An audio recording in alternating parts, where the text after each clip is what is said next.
സ്ത്രീ തന്റെ വീട്ടിലേക്ക് പോയിക്കൊണ്ടിരിക്കുമ്പോൾ ഒരു തെങ്ങിന്റെ മുകളിൽ നിന്ന് കുഞ്ഞിന്റെ കരച്ചിൽ കേൾക്കുന്നു. പേടിച്ചു പോയ അവർ വേഗം വീട്ടിലേക്ക് പോവാണ്.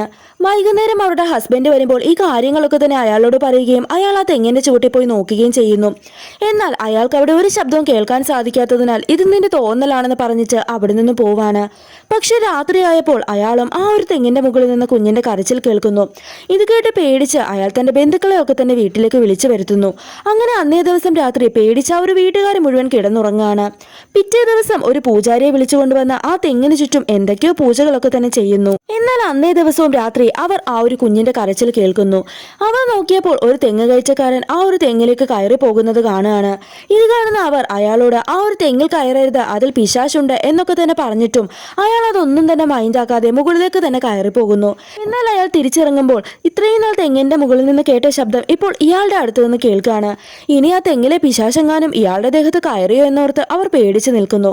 ആ സമയം അയാൾ കയ്യിലെ ഫോൺ എടുക്കുന്നു. അയാൾ ഫോൺ എടുത്തതും ആ ഒരു കുഞ്ഞിന്റെ കരച്ചിൽ നിൽക്കുകയാണ്.